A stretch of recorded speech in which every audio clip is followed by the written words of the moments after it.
Oke, kita lanjutkan ya. Nah, bagian yang kedua, part 2, itu disebut individual long term. Nah, ini agak sedikit challenging ya. Nah, apa saja di individual long term, part kedua ini? Yang pertama adalah you will be given a topic on the task card. Jadi akan dikasih kartu berisi topik dan apa saja yang perlu disampaikan. Bentuknya kartu. Nah, waktunya 1 menit ya untuk menyiapkan. Jadi kalau bisa 1 menit ini digunakan semaksimal mungkin untuk membuat draft ya, apa saja yang perlu disampaikan. Nanti secara detail saya share juga. Ketiga, speak for about 2 minutes ya. Kalau bisa minimal 2 menit ya. Semakin lama semakin bagus ya. Artinya yang disampaikan itu tidak pendek. Kalau cuma 1 menit boleh, atau kurang dari 1 menit kalau bisa dihindari ya. Karena akan berpengaruh pada penilaian. Lebih lama lebih bagus. Plan what you are going to say. Harus direncanakan, ditulis draftnya apa yang akan disampaikan. Nah, ini ada tips during your planning. Ketika membuat plan, itu biasanya disediakan kertas sama bolpen biasanya. Nah, di kertas sama bolpen itu kita membuat draft ya, yang nanti akan disampaikan ketika impromptu speaking tadi ya. Write notes and don't write whole sentence. Kalau bisa upayakan hanya kata-kata kunci saja ya. Bisa pakai teknik drafting yang pakai mind map itu bisa, atau dengan cara listing juga bisa, di list ya. Nah, jadi jangan ditulis semuanya. Kalau ditulis 1 kalimat penuh itu nggak akan cukup waktunya ya. Jadi poin-poinnya saja. Write the points in list and in order. Bisa juga listing ya, atau mind map. Make a gap or draw a line between ya, words relating to description and explanation. Jadi satu kata dengan kata yang lain ini dilingkan. Jadi setelah ini saya jawab ini. Nah, use noun, verbs, adverbs, adjective for your notes. Kalau bisa 1 kata saja, jangan ditulis 1 kalimat. Itu bisa kata benda, bisa kata kerja, bisa adverbs, bisa adjective. Jadi kata kunci saja. Nah, karena waktunya cuma 1 menit, habis itu langsung diminta untuk menyampaikan minimal 1 atau 2 menit. Nah, biar sistematis, kita perlu tahu standar kalimat ya, ekspresi yang bisa dipakai. Misalkan, pertama kali ketika kita ingin menyampaikan, misalkan bisa menggunakan I'm going to talk about, I like to talk about, misalkan tentang holiday ya. I want to talk about my past holiday. I'm going to talk about, what I'm going to talk about is my last holiday. I'm going to describe bla bla bla bla. Nah, kemudian biar sistematis, koherensinya dapat, kalau bisa pakai sequence ya. Nah, ini sequence-nya. First of all, secondly, additionally, another thing, another reason why, sampai finally, lastly. Nah, pakai transition signal semacam itu biar nyambung dan koherensinya dapat. Nah, sekarang kita coba bagaimana sih model pertanyaannya itu, kartunya itu. Nah, kartunya semacam ini ya. Nah, ini berisi tentang topiknya, kemudian apa yang harus disampaikan, poin-poinnya apa saja. Nah, misalkan di sini, talk about an important year in your life. Jadi, sampaikan tentang tahun yang penting dalam hidupmu. Ya. Nah, ini kadang kita mikir ya, apa ya? Hidup itu kayaknya datar-datar aja ya. Apa yang penting ya? Nah, di saat semacam ini, nah, Kalau kita tidak punya apa istilahnya bahan ya dari real experience kita, kita bisa make up ya. Maksudnya membuat cerita. Misalkan talk about an important year in your life. Apa ya kira-kira ya? Apa kira-kira important year in your life ya? Misalkan ulang tahun ya, ulang tahun misalkan. Walaupun tidak pernah dirayain, nggak pernah ya. Tetapi daripada nggak ada cerita, bikin aja cerita ulang tahun ya, dirayain meriah misalkan. Nggak apa-apa. Fakta itu tidak penting karena examiner itu hanya menilai apa yang kita sampaikan ya, bukan menilai fakta yang ada di situ. Enggak ya. Jadi nggak masalah. Nah, daripada lempeng-lempeng saja apa ya, nggak ada bahan misalkan. Nah, bisa di make up. Nah, itu salah satu triknya. Nah, ini poin yang disampaikan, how old were you? Umur berapa?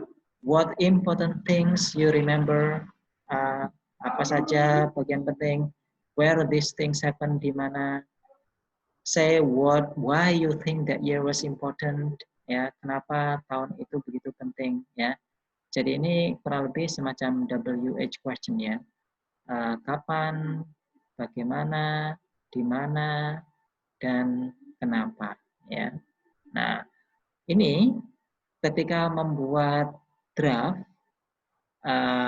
yang akan kita sampaikan, clue-clue saja, misalkan ketemu apa yang important, misalkan birthday party misalkan ya, how old were you?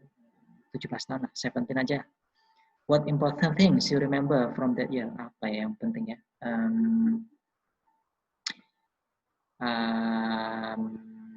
Misalkan ngundang banyak sahabat, banyak keluarga, bahkan calon juga misalnya. Where this thing happen, di mana? Ya, walaupun misalkan dirayakan di warung kopi, waduh kalau kurang menarik warung kopi ya, di make up saja di restoran misalkan, biar kelihatan oke. Nggak apa-apa ya.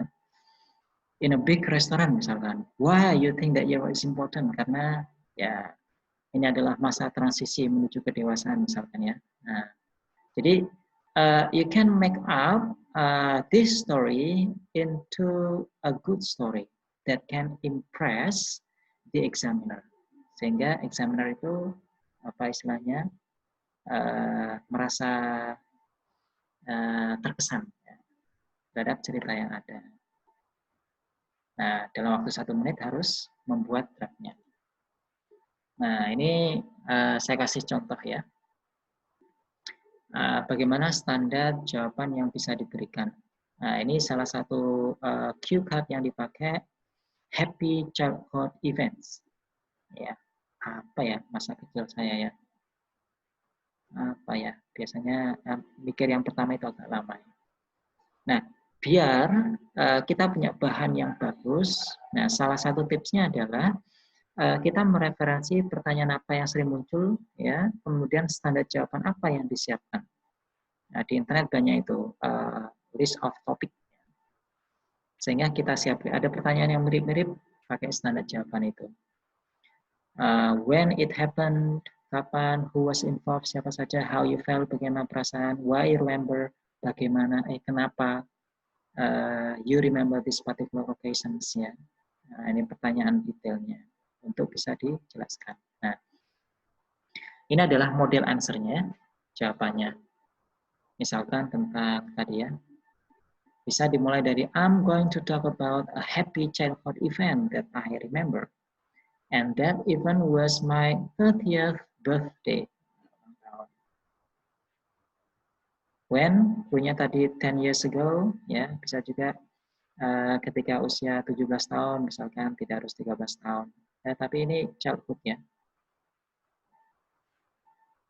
Childhood ya. Kemudian siapa saja yang terlibat? My whole family was involved in that event. How I felt, tentang bagaimana yang dirasakan. How I felt really depended on what I was doing, misalkan.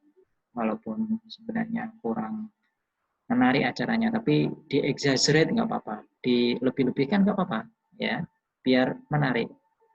The reason that I remember it so well is blah blah blah blah. Nah. So for this reason was a really special occasion that I will never forget. Nah, jadi apa? Ceritanya di make up semenarik mungkin. Nah, ini nanti bisa sambil dipelajari ya. Intinya bahwa dalam part 2 ini, ketika kita dikasih kartu, kita harus bisa memanfaatkan waktu 1 menit dengan baik untuk membuat draftnya. Kemudian kata-kata kunci saja yang dituliskan, ya. Kemudian bahan yang diceritakan tidak harus pengalaman yang real, bisa juga di make up, ya. Kemudian ketika proses menyampaikan, usahakan secara sistematis, ya, secara sistematis sesuai dengan poin-poin yang ditanyakan. Biasanya tidak jauh dengan WH questions. Ya. Nah, ini tentang part 2, ya. Nanti yang kurang jelas bisa sambil ditanyakan. Nah, bagaimana dengan part 3 atau bagian ketiga ini diistilahkan dengan two-way discussion atau diskusi dua arah, ya. Ini penjabaran dari topik yang kedua. Yang lebih advance, pembahasannya lebih advance, ya, pengayaan. Nah, apa saja tipsnya?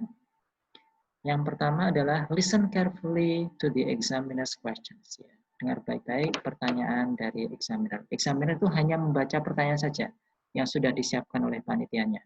Ya. Kita dengarkan baik-baik ya, biar paham. Ya. Fokus.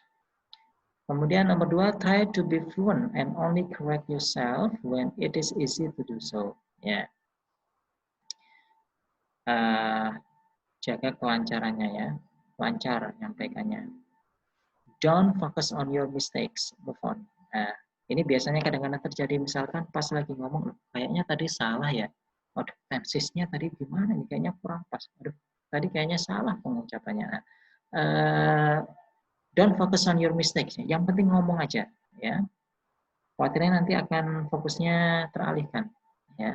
Jadi tetap fokus saja. Try to go into detail when you explain your opinion. Ya, kalau bisa jawabannya dijabarkan, dikasih contoh, ya, dikasih alasan, give reasons for what you say. Ya. Nah, ini kadang-kadang terjadi. If you don't understand the questions, ask for it to be repeated. Never answer a question you don't understand. Ya. Nah, ini khawatirnya. Ketika kita mendengarkan pertanyaan, tapi kita nggak paham apa tadi yang disampaikan ya. Nah, itu bisa yang diomongkan kurang jelas atau kita tidak paham maksudnya. Nah, ketika menemui situasi itu, daripada menjawab sesuatu yang tidak nyambung, nah, mending ditanyakan. Bisa bertanya dengan cara, I'm sorry, can you repeat please? I'm sorry, I'm not getting what you said. Ya, would you repeat please, misalkan. Nggak apa-apa, ya. Sambil mikir ya. Biasanya untuk mengelola waktu sambil mikir, pura-pura nanya. Kemudian yang terakhir, don't worry if you have to make up an answer. Nah, ini. Jangan khawatir kalau jawabannya itu di make up. Maksudnya disesuaikan, ya. Tidak harus real. Tell me your favorite place to visit, ya, misalkan. Wah, mana ini ya? Jarang nih jalan-jalan nih, nggak pernah kemana-mana ini. Ya, make up saja, ya. Sebut saja kota A, kemudian ceritakan itu.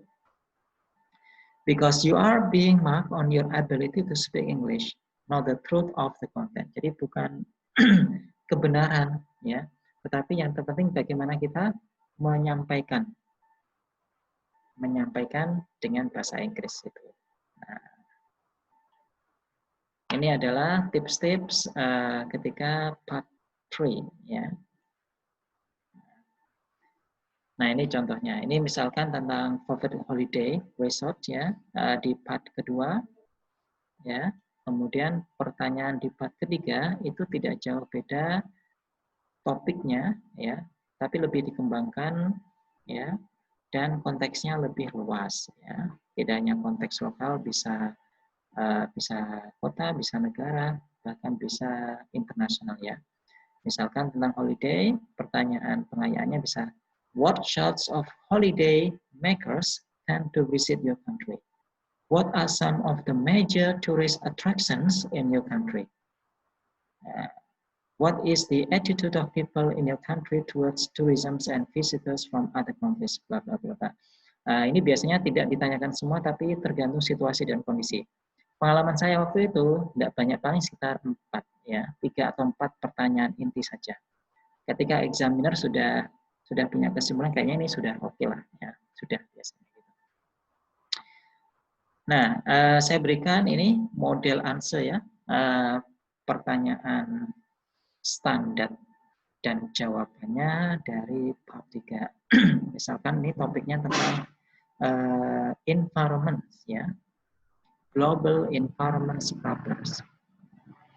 Jadi topiknya di part kedua tidak jauh beda dengan ini, tentang environment. Tell me about some of the environment problems that are affecting countries this day.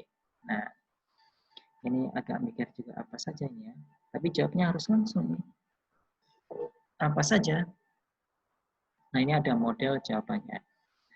Secara umum, ketika kita menjabarkan ini, kalau bisa jawabannya yang lumayan panjang. Bisa dimulai dengan kalimat inti, kemudian penjelasan, kemudian contoh. Ya, yang perlu dipegang adalah kalimat inti, kemudian penjelasan, kemudian contoh-contohnya. Ini kalau di teknik writing itu sama dengan writing paragraph ya. Mulai dari topic sentence, supporting sentence, kemudian supporting details atau examples. Nah, misalkan di sini ya, environment problems ya, affecting countries these days. Ini di sini mengambil jawaban global warming, misalkan. Global warming. Kemudian dijelaskan apa itu global warming. Kemudian dikasih contoh di Amerika, global warming di Asia, misalkan. Nah, kurang lebih kalimatnya semacam ini. Well, there are a lot of that moment, although it hasn't been proven for sure, there is a great deal of consensus about what the fact that global warming is leading to severe weather change, and this is resulting in many problems. Nah, ini kalimat umum. Kemudian didetailkan. We are seeing a lot of countries with the same problems that they have always had, but on a much larger scale. Nah, kemudian dikasih contoh. For example, in the United States, there seems to be far more hurricanes and tornadoes than in the past, with more devastating effects. Nah, ini contoh satu. Contoh kedua misalkan, ini hurricane tornado. Sekarang contoh kedua, there seems to constantly be news of serious flooding in many countries, banjir, from Asia to Europe, atau forest fires, bencana kebakaran, also seem to be getting worse, particularly each year in Australia. Nah, strukturnya sama, mulai dari umum, kemudian khusus, kemudian kasih contoh-contoh. Nah, tekniknya semacam itu. Pertanyaan yang lain juga sama, ya. Do you think this government around the world are doing enough to tackle these problems? Ya, kasih jawaban umum, kemudian contoh, ya. Demikian juga ini, ya. Why do some people not consider environmental problems to be serious? Ya. What do you consider to be the worst environmental disaster caused by humans? Ini pertanyaan memang agak apa ya? Tinggi levelnya ya, butuh jawaban pengayaan ya. Makanya level pertanyaan mulai dari part 1, part 2, part 3 itu cenderung meningkat ya. Nah, untuk bisa menguasai ini, maka tentunya butuh berlatih ya terhadap topik-topik tertentu. Ya, topik ini, standar jawabannya kira-kira ini. Pengalaman saya dulu itu saya list topik ini, oh, seperti jawabannya nanti kurang lebih semacam ini. Topik ini, jawabannya kurang lebih semacam ini. Saya dulu dapat topik tentang robots, kemudian tentang pollutions, tentang buildings, ya. Sehingga itu ada beberapa referensi itu dalam internet, bisa di search topics in IELTS. Ya. Masuk dulu dalam pelatihan itu bisa latihan bareng sama teman ya. Saling mengkoreksi sama lainnya untuk melatih kelancaran. Nah, semacam itu. Oke, nanti selebihnya bisa dipelajari ya, bisa dipelajari. Materinya akan saya upload di Google Classroom.